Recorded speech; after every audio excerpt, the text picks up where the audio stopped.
Merhaba dostlar, yeni bir videoya daha hoş geldiniz. Bugün sizlerle yanlış bilinen bir bilginin doğrusu nedir onu açıklayacağım.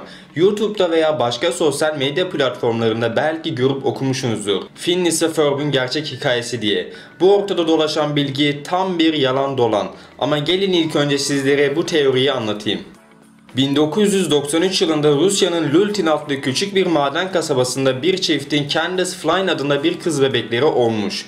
Ardından çiftin Phineas adında çok hiperaktif bir bebekleri daha dünyaya gelmiş. Ardından Phineas daha bebekken ailesi boşanmış. Candace, Phineas ve annesi Amerika'nın Danville kasabasına taşınmışlar.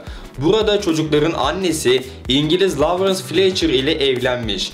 Bu adamın da bir beyin hastalığıyla doğduğu için konuşamayan ve zeka geriliği olan bir oğlu vardır. Bu çocuğun adı da Ferb'dür. Candace ise her zaman aileden dışlandı. Aileye uymadığını hissetti ve bu yüzden de Candace'ın hayal gücü bir hayli gelişti ve Candace ailesi evde yokken inanılmaz yetenekleriyle icatlar yapan kardeşlerini hayali olarak görmeye başladı ve onları ailesine ispiyonlamayı bir görev haline getirmiş gibiydi. Ama annesi hiçbir zaman Candace'a inanmadı. Çünkü ortada kardeşlerinin bir şeyler icat ettiğine dair ortada delil yoktu. Ve sonunda annesi Candace'ın bu huyuna dayanamayarak Candace'ı psikiyatrist Doofenshmirtz'e götürdü. Ve psikiyatrist Candace'e ciddi şizofreni tanısı koydu. Candace birçok ilaç kullandı. Ama bu ilaçlar Candace'ı daha da kötü duruma soktu. Candace ne kadar da çok ilaç kullansa yine de kardeşlerinin yaşadığı maceraları ailesine kanıtlayamıyordu. Çünkü artık daha da fazla hayal görmeye başlamıştı. Bu sorunlar üzerine psikiyatrist Candace'e günlüğüne bütün bu kardeşlerinin yaşadığı maceraları yazmasını söyledi. Candace ise kardeşlerinin tüm macerasını detaylı günlüğüne aktardı. Ama Candace'a verilen ilaçların hiçbirinin etkisi olmayınca sert uyuşturucu kullanmaya başladı. 14 yaşında Candace Flynn LSD denilen uyuşturucuya bağımlı hale geldi. 2007 yılında ise Candace Flynn odasında yazılı bir notla birlikte ölü bulundu. Doktorlar Candace'ın aşırı dozdan öldüğünü açıkladı. Ardından Candace'ın ailesi ise Candace'ın yazdığı günlüğü Disney Channel'a verdi. Böylelikle dizi başladı gibi bir hikaye var sosyal medyada. Ama bu hikayenin dizinin oluşumu ile tamamen alakasız. Belki bu olay doğru olabilir. Ama böyle karakter isimleri falan büyük bir ihtimalle dizi çıktıktan sonra yukarıdaki hikayenin içerisindeki kişiler ile değiştirildi. Yani yukarıdaki hikayedeki kişiler dizideki kişiler değil. İlk olarak sizlere şu bilgiyi vereyim. Hikayede Candace 2007 yılında ölüyor ve ailesi tekrardan 2007 yılında günlüğü kanala teslim ediyor. Fakat bu dizide ilk olarak televizyon kanallarında 17 Ağustos 2007 yılında yayınlanmaya başladı. Sizlere soruyorum. Sizce böyle büyük bir yapımı daha üstünden bir sene geçmeden yapmak mümkün mü? Çünkü bu dizinin yapılması için ilk önce bir animasyon ekibi toplanması lazım. Karakter ve dizide geçen dünyayı tasarlamaları gerek. Dizide çalınan şarkılar ve besteler ve bunun gibi daha birçoğunu sizce aynı yıla yapmak mümkün mü? Rick and Morty dizisinin bile sadece tek bir bölümünün yapılması 6 ay sürüyormuş. Peki sizlere soruyorum. Sizce bunların hepsinin tek bir yıl içinde yapılması mümkün mü? Tabii ki de hayır. Çünkü bunların hepsi tek bir yıl içerisinde hayatta yapılmaz.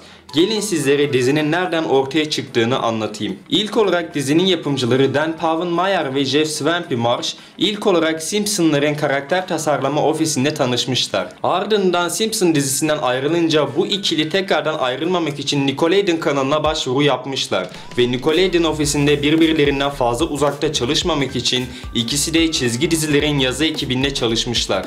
Bu ikili kendi orijinal karakterlerini tasarlamak istiyorlarmış. 1993 yılında Povenmire dışarıda bir restoranda yemek yerken aklına cips şeklinde bir karakter tasarımı gelmiş ve hemen oracıkta aklındaki karakteri kağıda aktarmış. Videoyu kestim. Şimdi burada yukarıdaki hikayenin yalan olduğunu gösteren bir kanıt daha var. Dizide Candace 1993 yılında doğuyor. Sizce daha hikayedeki küçük çocuklar yokken, daha sadece bebek bir kız varken bu çizgi dizideki karakterleri nasıl tasarladı bu yapımcılar? Açıklanamayan bir soru işte. Çünkü bu hikaye tamamen bir yalan. Povenmire tasarladığı karakteri hemen Marsh'a götürmüş ve o anda ikisinin de akıllarında sonunda istedikleri yapımın olabileceğini görmüşler. İkili başta bunun eğlenceli bir yapım olması için dizinin yaz ayında çocukların serbest olacağı bir dönemi seçmişler. Ayrıyeten dizide aksiyon da olması için diziye gizli ajan karakterlerini de eklemişler.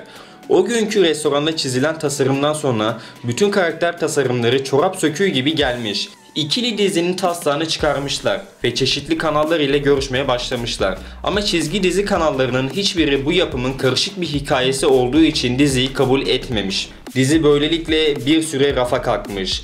Diziyi hiçbir şirket almayınca Marsha başka dizilere ve filmlere yönelmiş. Ama Paven Mayer bu yapımdan vazgeçmemiş. Fakat 15 yıl boyunca bu yapımı hiçbir şirkete kabul ettirememiş. Sonunda 2005 yılında Paven Mayer Disney Channel şirketine bir kez daha başvurmuş. Ve şirket bu sefer hemen reddetmek yerine Paven Mayer ve Marsha'dan dizinin nasıl olacağını görmek için bir pilot bölüm yapmalarını istemiş. Yapılan pilot bölüm kanal yöneticileri tarafından çok sevilince 2005 yılında dizinin yapım aşaması başlamış ve 2 yıl boyunca dizinin hazırlıkları sürmüş. Ardından da nihayet 15 yıl boyunca süren koşuşturmadan sonra 17 Ağustos 2007 yılında Phineas ve Ferb televizyonlar ile buluştu. Evet, gerçek hikayeyi dinlediniz. Asıl hikaye 1990'larda ortaya çıkmış. Fakat yukarıdaki teori kötü bir drama sahip olan ve acı sonla biten bir hikaye olduğu için çoğu kişi bu hikayeye inanmış ve hiçbir araştırma yapmadan sosyal medyada bu haberi yaymışlar. Ve şimdi biz de bu yalan hikayenin asıl gerçek olayını herkese duyurmaya çalışacağız. Sizler de dizinin asıl gerçek olayını herkesin öğrenmesi için bu videoyu arkadaşlarınız ile paylaşabilirsiniz. Aşağıdan da kanalıma abone olarak da bana destekte bulunabilirsiniz. Ve ayrıca videoyu da beğenmeyi unutmayın. Başka videolarda görüşmek üzere. Hoşça kalın. Bye bye.